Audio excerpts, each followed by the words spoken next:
আমার প্রিয় ছাত্রছাত্রীরা, তোমাদের মধ্যে অনেকেই আমাকে বঙ্গভূমির প্রতি কবিতার প্রশ্নোত্তরের জন্য অনুরোধ করেছিলে। তো আজকের ভিডিও আমার এই বিষয়ে প্রশ্নোত্তরের ডালি নিয়ে এসেছি তোমাদের সামনে। আর একটা কথা বলে রাখা দরকার, ক্লাস 9 এবং 10 তোমাদের কিন্তু বোর্ডের পরীক্ষার প্যাটার্ন কিরকম ভাবে হচ্ছে সেটা বোধহয় তোমরা এখনো জানো না, যে এমসিকিউ প্যাটার্ন হবে না পুরনো পদ্ধতিতে হবে। তো যেভাবেই হোক না কেন তোমাদের যাতে কোনো অসুবিধে না হয় তার জন্য দুরকম ভাবেই আমি প্রশ্ন তৈরি করেছি। এবং তোমরা খাতা পেন নিয়ে নিশ্চয়ই বসে গেছো, তাহলে তোমরা লিখে নাও, আমি ডিকটেট করছি। আর ডিকটেশনের ফলে কি সুবিধে হবে, তোমাদের লেখার গতিও বাড়বে আর তোমাদের সাবলীলতাও আসবে, কারণ বাংলা লেখা এবং পড়া দুটোই তোমাদের কম হয়। তাহলে আমি শুরু করি। মোট 45টি এমসিকিউ প্যাটার্ন কোশ্চেন আছে। বঙ্গভূমির প্রতি কবিতাটি কার রচনা? কবি Madhusudan Dutta. My native land good night, এই লাইনটির কবি কে? Lord Byron. মাইকেল মধুসূদন দত্তের জন্ম কোথায় এবং কত সালে হয়েছিল? 1824 সালের 25শে জানুয়ারি বাংলাদেশের যশোর জেলায় সাগরদাঁড়ি গ্রামে কবির জন্ম হয়। কবি কত বছর বয়সে কলকাতায় আসেন? 13 বছর বয়সে। তিনি কোন কলেজে ভর্তি হন? হিন্দু কলেজ, বর্তমানে প্রেসিডেন্সি বিশ্ববিদ্যালয়।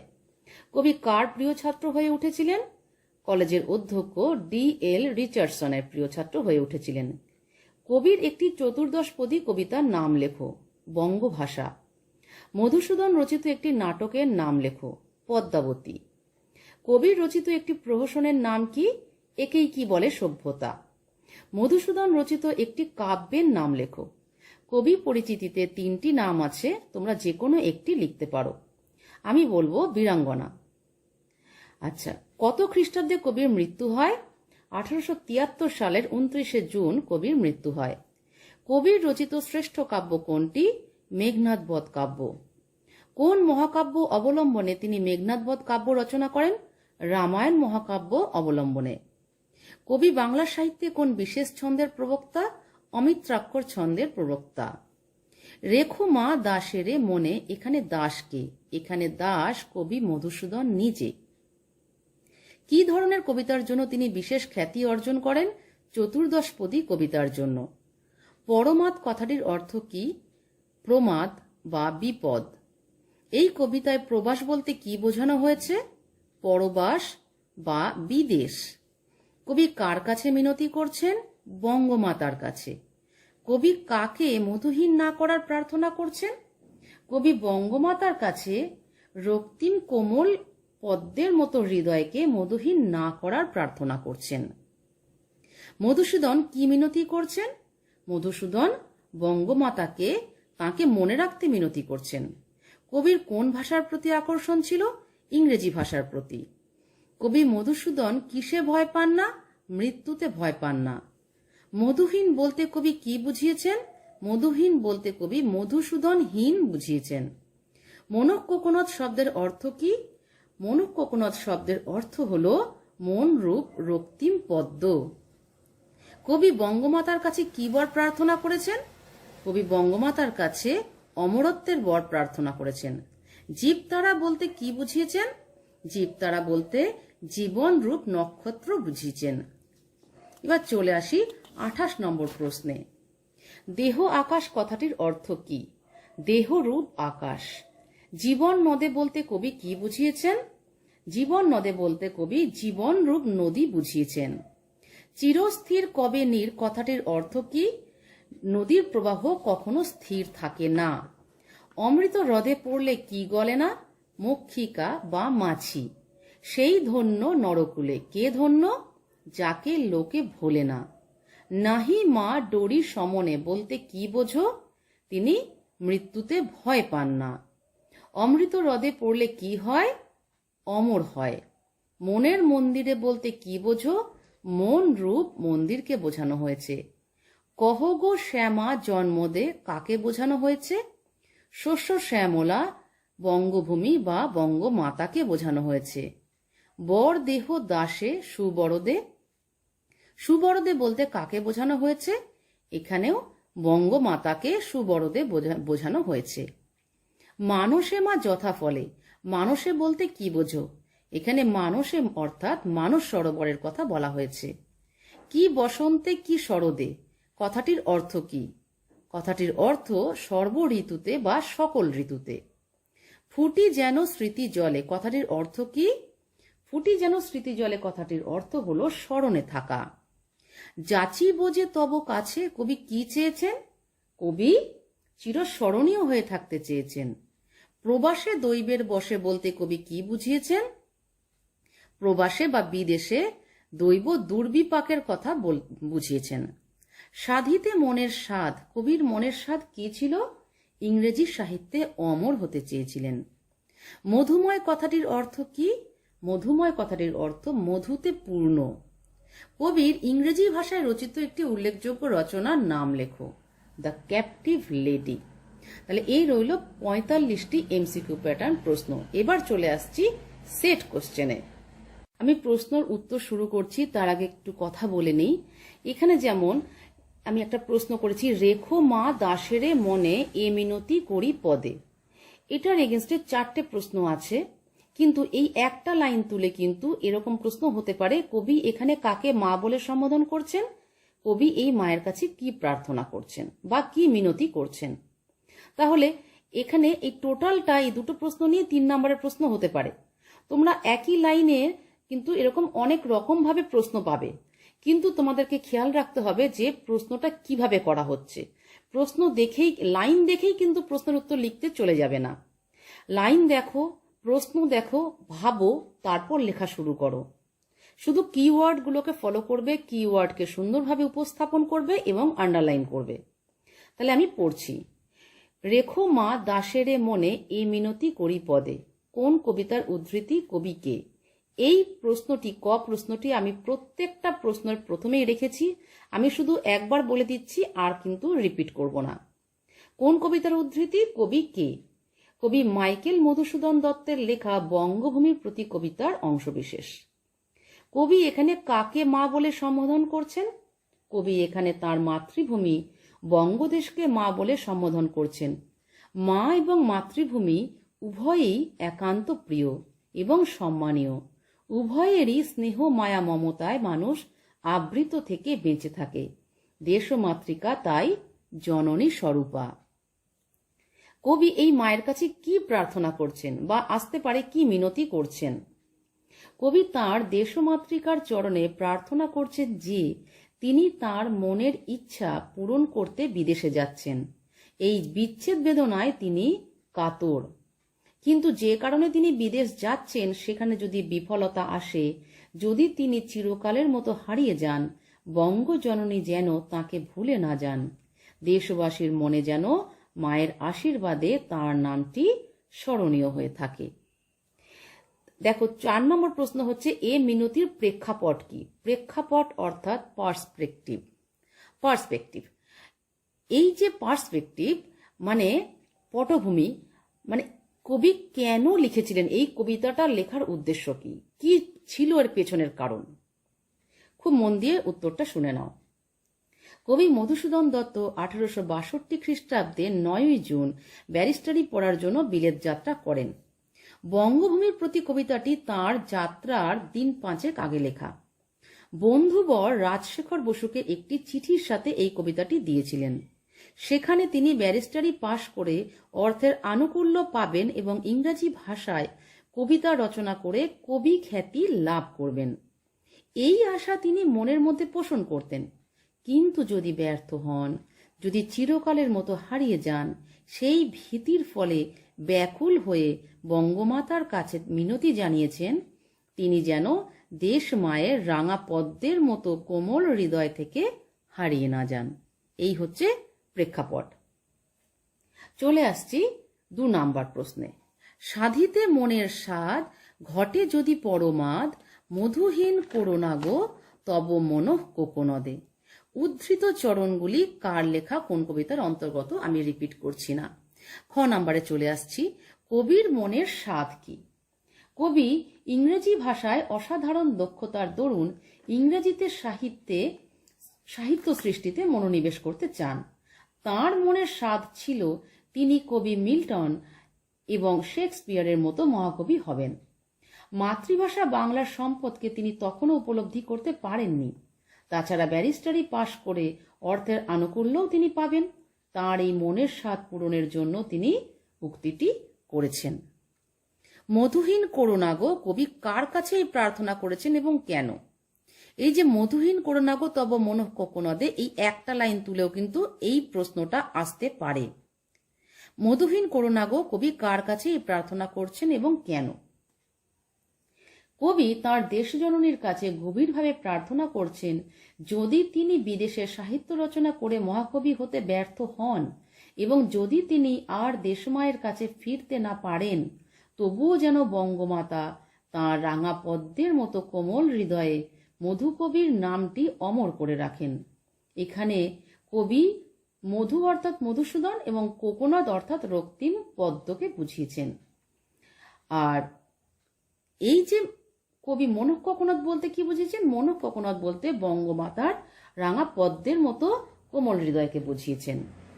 চলে আসছি ঘ, পরমাদ এবং কোকোনদ শব্দ দুটির অর্থ কি? পরমাদ অর্থাৎ প্রমাদ বা বিপদ, কোকোনদ শব্দের অর্থ পদ্মফুল। চলে আসছি 3 নাম্বার প্রশ্নে। প্রবাসে দৈবের বসে জীব তারা যদি খসে, এ দেহ আকাশ হতে নাহি খেত তাহে। চলে আসছি খ নাম্বার প্রশ্নে। কবির এরূপ মনে হওয়ার কারণ কি? কবি মধুসূদন 1862 খ্রিস্টাব্দে জুন মাসে বিলেত যাত্রা করেন। বিলেত যাত্রার প্রাক্কালে কবিতাটি আসলে লিখেছেন। সেই সময় কবি বঙ্গভাষার প্রতি উদাসীন হয়ে পড়েছিলেন। ইংরেজি ভাষা ও সাহিত্যে তাঁর অসাধারণ দক্ষতা ছিল। তিনি স্বপ্ন দেখতেন কবি মিল্টন বা শেক্সপিয়ারের মতো মহাকবি হয়েছেন এবং খ্যাতি ও প্রতিষ্ঠা অর্জন করেছেন। এই বিদেশ যাত্রার প্রাক্কালে তাঁর মনে হলো, পৃথিবীতে তো মৃত্যু অবশ্যম্ভাবী। যদি দৈব দুর্বিপাকে তাঁর মৃত্যু হয় বিদেশে, তার মনে কোনো দুঃখ থাকবে না যদি বঙ্গমাতা তাঁর নামটি হৃদয়ে অমর করে রাখেন। কেন মৃত্যুতেও কবির খেদ থাকবে না? জন্ম ও মৃত্যু এই নিয়ে পৃথিবীতে চিরকালীন আসা যাওয়া, কিন্তু মানুষের হৃদয়ে অমর হয়ে থাকার বাসনাটা থেকেই যায়। কবি মধুসূদনও তাই চেয়েছিলেন। বঙ্গমাতা বা দেশমাতা যদি তাঁর নামটি চিরকালের মতো আপন হৃদয়ের মাঝে চিরস্মরণীয় করে রাখেন, তবে মৃত্যুতেও তাঁর কোনো দুঃখ থাকবে না। ঘ, বক্তার বক্তব্য পরিস্ফুট করো। এই 3টে লাইন তুলেও শুধুমাত্র একটা প্রশ্নও হতে পারে, বক্তার বক্তব্য পরিস্ফুট করো। তাই আমি একসাথে লিখেছি যাতে তোমাদের যেভাবেই প্রশ্ন আসুক না কেন তোমরা যাতে লিখতে পারো। বক্তার বক্তব্য পরিস্ফুট করো 3 নম্বরের প্রশ্ন। প্রকৃতপক্ষে কবি মধুসূদন বঙ্গমাতার কাছে খ্যাতি, যশ, অমরত্ব প্রার্থনা করেছেন। কবি জানেন মৃত্যু অবশ্যম্ভাবী, কিন্তু মৃত্যুর পরেও বেঁচে থাকার একমাত্র উপায় মানুষের মনে চিরস্মরণীয় হয়ে থাকা বা অমর হয়ে থাকা।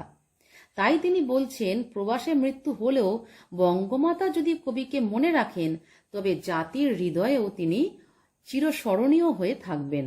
তাঁর কীর্তি তাকে চির অম্লান, চিরভাস্বর ও অমর করে রাখবে যদি দেশমাতা তাকে করুণা করেন। এবার চলে আসি 4 নম্বর প্রশ্নে। 4 নম্বর প্রশ্ন, জন্মিলে মরিতে হবে, অমরকে কোথা কবে। মাত্র এই 2টি লাইন নিয়ে আমি 2টি প্রশ্ন তৈরি করেছি। দেখো, প্রথমটি সেই একই কথা, কোন কবিতার এবং কবিকে এটা বলছি না। চরণ দুটির ভাবার্থ বিশ্লেষণ করো। 3 নম্বর প্রশ্ন 3 নম্বর রয়েছে। চরণ দুটির ভাবার্থ কি? কবি বলছেন, প্রকৃতির নিয়মে মৃত্যু অবশ্যম্ভাবী। জন্মের সাথে সাথেই একটি একটি করে মুহূর্ত আমরা মৃত্যুর দিকে অগ্রসর হতে থাকি। এক সময় এই দেহ পঞ্চভূতে বিলীন হয়ে যায়। এই পৃথিবীতে কেউ কোনোদিন অমর হয়ে বেঁচে থাকতে পারে না। সে যতই মহাপুরুষ মনীষী হন না কেন, মৃত্যু অনিবার্য। দেহ ধারণ করলে তা একদিন লয় হবেই। এই হলো চরণ দুটির ভাবার্থ। এবার এখানে 5 নম্বর প্রশ্নে বলছে, চিরস্থির কবে নীর, হায় রে জীবন নদে। একই প্রশ্ন, আমি সেই জন্য খতে চলে এলাম। চিরস্থির কবেনীর কথাটির তাৎপর্য ব্যাখ্যা করো। এখানেও কিন্তু একটি লাইন তুলে এই একটি প্রশ্ন হতে পারে 3 নম্বরের। চিরস্থির কবেনীর কথাটির তাৎপর্য কি? চিরস্থির কবেনীর পংক্তিটি কবি রূপক ছলে ব্যবহার করেছেন। উক্তিটির আড়ালে এক চিরন্তন সত্য উদ্ঘাটিত হয়েছে। প্রাণের সমাপ্তি মৃত্যুতে এবং তা অবশ্যম্ভাবী। পৃথিবীতে প্রাণ কখনো চিরকাল বেঁচে থাকতে পারে না। নীর এখানে প্রাণ অর্থে ব্যবহার করেছেন। কবি জানেন তাকেও একদিন পৃথিবী থেকে বিদায় নিতে হবে। তবুও কবির আশা এ পার্থিব শরীর পঞ্চভূতে বিলীন হলেও বঙ্গমাতা যদি আশীর্বাদ করেন তবে তিনি কবি খ্যাতি নিয়ে দেশবাসীর মনে চির অমর হয়ে থাকবেন। গ নাম্বার, উদ্ধৃত চরণটির মাধ্যমে কবি কি বলতে চেয়েছেন? নদী যেমন সর্বদা প্রবহমান, তেমনি মানুষের জীবনও সর্বদাই প্রবাহিত হয়ে চলেছে। এখানে কবি মানুষের চলমান জীবনের সাথে প্রবাহিত নদীর তুলনা করেছেন। মানুষের জীবন যেমন এক মুহূর্তের জন্যও দাঁড়িয়ে থাকে না, নদীও তেমন সর্বদাই আপন বেগে চলতেই থাকে। জন্মের পর থেকে জীবন প্রবাহিত হয়ে চলেছে মরণের দিকে। এই মরণশীল জীবনকে অমর করে রাখার একমাত্র উপায় হলো জীবনে শ্রেষ্ঠ কোনো কাজ করে যাওয়া, যাতে মানুষের মনোমন্দিরে তাঁর নামটি চিরস্মরণীয় হয়ে থাকে। এখানে নীর এবং জীবন নদে কথাটির অর্থ কি? নীর শব্দের অর্থ জল, এখানে প্রাণ অর্থে ব্যবহার হয়েছে। আর জীবন নদে কথাটির অর্থ হলো প্রবাহিত নদীর মতো জীবনও প্রবহমান। চলে আসছি 6 নাম্বার প্রশ্নে। কিন্তু যদি রাখো মনে, নাহি মা ডোরি সমনে, মক্ষিকাও গলে না গো, পড়িলে অমৃত হ্রদে। এখানে কিন্তু ক নাম্বার প্রশ্নটা একটু ডিফারেন্ট নিয়ে এসছি। কে কোন কবিতায় কেন সমনকে ভয় পাবেন না বলছেন? কবি মাইকেল মধুসূদন দত্ত তাঁর বঙ্গভূমির প্রতি কবিতায় উক্ত পংক্তিটিতে বলেছেন, বঙ্গমাতা বা বঙ্গভূমি যদি তাঁর প্রতি সহায় থাকেন তাহলে তিনি সমন অর্থাৎ মৃত্যুকেও ভয় পাবেন না। তিনি স্বদেশ মায়ের কাছে কবি হিসেবে অমর হয়ে থাকতে চেয়েছেন। কবির হৃদয়ের এক গভীর আকাঙ্ক্ষা এখানে ফুটে উঠেছে। এখানে মা কাকে বলা হয়েছে? সমন বলতে কবি কি বুঝিয়েছেন? এখানে কবি দেশমাতাকে মা সম্বোধন করেছেন। সমন বলতে এখানে মৃত্যু অর্থাৎ যমকে বোঝানো হয়েছে। মানুষ মাত্রই মৃত্যু নিশ্চিত, তাই তাঁরও মৃত্যু অনিবার্য। এখানে মক্ষিকা ও অমৃতরথ শব্দদ্বয়ের তাৎপর্য কি? মক্ষিকা অর্থাৎ মাছি। কবি নিজেকে অমৃতলোভী মাছির সঙ্গে তুলনা করেছেন। অমৃত পান করলে অমর হওয়া যায়। কবি এখানে বঙ্গভাষাকে অমৃতের সাথে তুলনা করেছেন। বিদেশ যাত্রার প্রাককালে বঙ্গভাষার প্রতি যে অনাদর তিনি করেছেন, তার ফলে যে অনুতপ্ত মন, যেটুকু সাহিত্যের অঞ্জলি তিনি মায়ের চরণে দিয়েছেন, সেটুকুর জন্যই তিনি বঙ্গমাতার কাছে অমরত্ব প্রার্থনা করেছেন। মনের এই ভাব বোঝাতে গিয়ে তিনি দৃষ্টান্ত দিয়েছেন, মাছি বা মৌমাছি অনেক সময় মধুপান করতে গিয়ে মধুভাণ্ডে পড়ে মারা যায়, কিন্তু দেহ অবিকৃতই থেকে যায়। তাই কবি বলছেন, বিদেশে দৈবাৎ যদি তাঁর মৃত্যু হয় বা তাঁর আশা পূরণে ব্যর্থতা আসে, তবুও যেন তিনি স্বদেশের কাছে বঙ্গজননীর কাছে চিরস্মরণীয় হয়ে থাকতে পারেন। কিন্তু যদি রাখো মনে, এখানে কিন্তু কথাটি কবি কেন বলেছেন ব্যাখ্যা করো। এখানে কিন্তু কথাটির অর্থ, এই কিন্তু কথাটির আড়ালে এক চিরন্তন সত্য লুকিয়ে আছে। আমরা জানি মৃত্যু অবশ্যম্ভাবী। সাধারণ মানুষ জন্মগ্রহণ করবে এবং মৃত্যু হবে, এর মধ্যে কোনো গৌরব নেই। কিন্তু কবি বঙ্গমাতার কাছে প্রার্থনা করছেন, তিনি বিদেশ যাত্রার আগে যেটুকু সাহিত্য সৃষ্টির অঞ্জলি বঙ্গমাতার চরণে নিবেদন করেছেন, তার জন্য যদি দয়া করে মায়ের রাঙা কোমল হৃদয়ে স্থান দেন, তাহলে তাঁর জীবন ধন্য হয়ে যাবে। বঙ্গ সাহিত্যে তাঁর অবদান চির বিরাজ করবে। ভাগ্যের অন্বেষণে গিয়ে যদি বিদেশে তার মৃত্যুও হয়, তাতেও তাঁর দুঃখ থাকবে না। আর এই কথা সত্যি যে কবি নিজ প্রতিভা গুণে আমাদের মনের মণিকোঠায় চির অমর হয়ে আছেন। এবার চলে আসি 7 নম্বর প্রশ্নে। 7 নম্বর প্রশ্ন, সেই ধন্য নরকুলে লোকে যারে নাহি ভুলে মনেরও মন্দিরে সদা সেবে সর্বজন। আমি সোজা খতে চলে এলাম। কোন মানুষ নরকুলে ধন্য হন? যদি মানুষ তার সম্পূর্ণ জীবনে কোনো শ্রেষ্ঠ কীর্তি রচনা করে নিজের অস্তিত্বকে অমর করে রেখে যেতে পারে, সেই মানুষ নরকুলে ধন্য হয়। মৃত্যুর সাথেই যদি সব শেষ হয়ে যায়, তাহলে তার শ্রেষ্ঠ জন্ম মনুষ্য জন্ম একেবারেই বৃথা। যে মানুষ মনুষ্য সমাজে চিরস্মরণীয় হয়ে থাকে, সেই মানুষই ধন্য। উক্তিটির তাৎপর্য ব্যাখ্যা করো।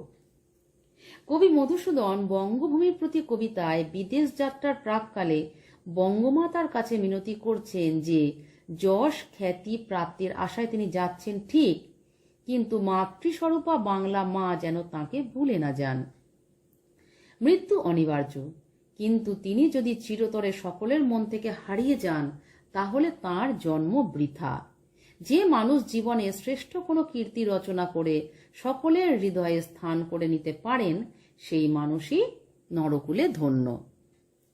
মনেরও মন্দিরে সদা সেবে সর্বজন, ব্যাখ্যা করো। ঠিক এই একটা লাইন তুলেও এই একটা প্রশ্ন হতে পারে, সেটা 2 নম্বর। মনকে এখানে কবি মন্দিরের সাথে তুলনা করেছেন। মন্দিরে দেব দেবী তথা ঈশ্বরের আরাধনা হয়। ঈশ্বরের পূজা অর্চনার মাধ্যমেই মানুষ তাঁকে সেবা করে। যে মানুষ জীবনে কোনো শ্রেষ্ঠ কাজ করে যেতে পারে, তাকে মনুষ্য সমাজ তাদের হৃদয়ের অন্তরতম স্থানে স্মরণীয় করে রাখে। কবি বলতে চেয়েছেন বঙ্গমাতা যদি তাঁর রক্তিম কোমল পদ্মের মতো হৃদয়ে স্থান দেন, তাহলে তিনিও দেশবাসীর কাছে চিরস্মরণীয় হয়ে থাকবেন। তাহলে চলে আসি 8 নম্বরে। কিন্তু কোন গুণ আছে যাচি বোঝে তব কাছে, হেন অমরতা আমি কহ গো শ্যামা জন্মদে। চলে আসছি খতে। কবি এখানে কোন অমরতার কথা বলেছেন? মানুষ মরণশীল, তাই জন্মের সাথে সাথেই জীবনের পথ বেয়ে অনিবার্য নিয়মে মৃত্যু আসে। মানুষ যদি কোনো অসাধারণ কীর্তি রচনা করে, তাহলে মানুষের মনে অমর হয়ে থাকতে পারে। তাই কবি বঙ্গমাতার চরণে তাঁর অমরত্ব প্রার্থনা করেছেন। মৃত্যুর সাথে সাথে তিনি মানুষের অন্তর থেকে হারিয়ে যেতে চান না। মাতৃস্বরূপা বাংলা মায়ের কাছে তাঁর বিনীত নিবেদন, তিনি যেন কবিকে বিস্মৃত না হন। গ, এখানে শ্যামা জন্মদে তিনি কাকে বলেছেন?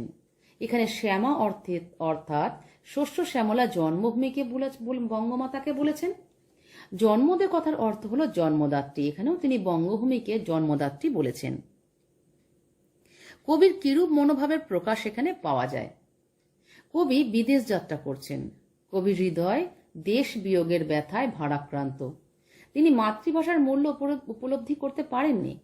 ইংরেজিতে সাহিত্য রচনা করতে গিয়ে যদি বিদেশে কোনো কারণে মৃত্যু ঘটে, তাহলে স্বদেশবাসীর হৃদয় থেকে তিনি চিরকালের মতো হারিয়ে যাবেন। এই ভয়ে তিনি ভীত, অন্তরে তীব্র ব্যথা অনুভব করছেন। তাই তিনি ভাবছেন, এমন কি কোনো কীর্তি তিনি রচনা করেছেন যে তিনি অমরত্ব প্রার্থনা করতে পারেন? এখানে তাঁর বিনয়ী মনোভাবের পরিচয় পাই। তাই তিনি বঙ্গমাতার কাছে মিনতি করেছেন যে তাঁর যেটুকুনি সামান্য অবদান আছে বাংলা সাহিত্যের ভাণ্ডারে, সেটুকুর জন্যই যেন মানুষের অন্তরে চিরস্মরণীয় হয়ে থাকেন। কিন্তু একথা ঠিক যে কবি তখনই বাংলা সাহিত্যকে সমৃদ্ধ করে রেখেছেন, যা আজও চির অম্লান হয়ে আছে। চলে আসছি 9 নম্বর প্রশ্নে। তবে যদি দয়া করো ভুল দোষ গুণ ধরো, অমর করিয়া বর দেহ দাসে সুবরদে। আমি ক নাম্বারের উত্তরে আসছি না, খতে সোজা চলে এলাম। কবি তবে কথাটি এখানে কেন ব্যবহার করেছেন? দোষে গুণে মানুষের জীবন, কোনো মানুষই দোষ গুণের ঊর্ধ্বে উঠতে পারে না, কবিও নয়। কবি নিজের দোষ সম্বন্ধে সচেতন। তিনি মাতৃভাষার মূল্য উপলব্ধি করতে পারেননি এবং ইংরেজিতে সাহিত্য রচনা করতে বিদেশ যাত্রা করছেন। তবুও যদি বঙ্গমাতা তাঁর সমস্ত দোষ ত্রুটি মেনে নিয়েই কবিকে মানুষের অন্তরে বেঁচে থাকার অমরত্বের বরদান করেন, তাহলে তিনি নিজেকে ধন্য মনে করবেন। তবে কথাটি কবি এই অর্থেই ব্যবহার করেছেন। কোন অমরতার কথা এখানে বলা হয়েছে? মানুষ মরণশীল, জন্মলগ্ন থেকে মৃত্যু নিশ্চিত হয়ে যায়। তবু কোনো মানুষ যদি তার শ্রেষ্ঠ কীর্তির জন্য মানুষের মনে চিরকাল স্মরণীয় হয়ে থাকে, তাকেই অমরতা বলে। কবি এখানে মানুষের মনে চিরস্মরণীয় হয়ে থাকার অর্থাৎ এই অমরতার কথাই বলেছেন। সুবরদে কথাটি কাকে বলা হয়েছে এবং কেন? কবি মধুসূদন বঙ্গমাতাকে সুবরদে বলেছেন। যিনি সুন্দরভাবে বরদান করেন তাকে সুবরদে বলা হয়। কবি বিদেশ যাত্রা করছেন যশস্বী হওয়ার আকাঙ্ক্ষায়। দেশমাতৃকার সাথে আসন্ন বিচ্ছেদে কবির মন ভারাক্রান্ত। তিনি ভীত যদি তাঁর দেশবাসী তাঁর বঙ্গমাতা তাকে ভুলে যান। তাই তিনি আকুলভাবে দেশ জননীর কাছে বর অর্থাৎ আশীর্বাদ প্রার্থনা করছেন। তাই বঙ্গমাতাকে এখানে তিনি সুবরদে বলেছেন। চলে আসছি 10 নম্বর প্রশ্নে। ফুটি যেন স্মৃতি জলে মানসে মা যথা ফলে মধুময় তামরস কি বসন্তে কি শরদে। খুব সুন্দর একটা লাইন, তাৎপর্যপূর্ণ লাইন। এখানে কিন্তু একটা লাইন তুলেও প্রশ্ন হতে পারে, এই 3টে লাইন তুলেও প্রশ্ন হতে পারে। আমি সব রকমই প্রশ্ন রেখেছি, কিন্তু এখানে আমি 5টা প্রশ্ন রেখেছি। প্রথম প্রশ্নের উত্তরে আমি যাচ্ছি না, আমি খ থেকে শুরু করছি। ফুটি যেন স্মৃতি জলে কথাটির তাৎপর্য ব্যাখ্যা করো। অর্থ ও খ্যাতির জন্য মধুসূদন স্বদেশ ছেড়ে বিদেশ যাত্রা করছেন। সম্পূর্ণ অনিশ্চয়তায় ভরা তাঁর জীবন। কিন্তু তিনি এই সত্য জানেন যে ইতিমধ্যে যে সাহিত্য তিনি রচনা করেছেন তা বাংলা সাহিত্যকে সমৃদ্ধ করেছে এবং তিনি আধুনিক বাংলা সাহিত্যে কবি ও নাট্যকার রূপে শ্রদ্ধা ও সম্মানের দাবি রাখেন। তাঁর প্রতিভার স্ফুরণে বঙ্গভাষা যথার্থই সমৃদ্ধশালী হয়েছে। তাই কবি বঙ্গমাতার কাছে প্রার্থনা করছেন তাঁর মহান সাহিত্য কীর্তির দ্বারা মনুষ্য সমাজের স্মৃতিতে যেন প্রস্ফুটিত থাকতে পারেন চিরকাল। চলে আসছি গতে। মানসে কথাটি কবি কেন ব্যবহার করেছেন? মানসে শব্দটির 2টি অর্থে ব্যবহার করেছেন কবি। প্রথম, মানুষ বলতে তিব্বতের মানস সরোবরের কথা বলা হয়েছে। স্ফটিক স্বচ্ছ জলে বছরের সবসময়ই অসংখ্য পদ্মফুল প্রস্ফুটিত থাকে। আবার অন্য অর্থে মানুষের মনকে বোঝানো হয়েছে। কবির একান্ত প্রার্থনা কবিও যেন বঙ্গভূমির প্রতিটি মানুষের অন্তরে সদা বিরাজমান থাকেন। চলে আসছি ঘ। মধুময় তামরস শব্দটির অর্থ কি? কবি কেন এই উপমাটি ব্যবহার করেছেন? খুব সুন্দর প্রশ্ন। মধুময় তামরস অর্থাৎ মধুপূর্ণ পদ্মফুল। কবি বলছেন তিনি যেন মানুষের স্মৃতিরূপ জলে মধু ভরা পদ্মের মতো ফুটে থাকেন চিরকাল। এখানে মধু শব্দটি ব্যবহার করেছেন দুভাবে। এক, তিনি মধুসূদন, এবং অন্যটি শরতে বসন্তে অর্থাৎ সর্বদা ফুটে থাকা পদ্মের বুকের মাঝে জমে থাকা মধু। এখানে দেখো উম প্রশ্নটি একটি অতিরিক্ত প্রশ্ন এবং খুব গুরুত্বপূর্ণ প্রশ্ন। মধুময় তামরস কি বসন্তে কি শরদে, এই অংশটির অন্তর্নিহিত অর্থ ব্যাখ্যা করো। শুধু একটি মাত্র এই লাইনটি তুলেও প্রশ্ন হতে পারত বা পারে, হয়তো বা দেবেও। তাহলে এর উত্তরটি শুনে নাও। কবি মধুসূদনের একান্ত কামনা ছিল তাঁর নশ্বর দেহটার বিনাশ হলেও তাঁর নাম অমলিন হয়ে থাকুক মানুষের মনের মণিকোঠায়। তিব্বতের মানস সরোবরে যে পদ্মফুল সারা বছর প্রস্ফুটিত থেকে তার সৌন্দর্য বিতরণ করে, কবিও তেমনি সারা জীবন মানুষের স্মৃতিতে চির অক্ষয় হয়ে বিরাজ করতে চান। অমর হয়ে মানুষের মনে থাকতে চান কবি তাঁর কীর্তি ও যশের দ্বারা।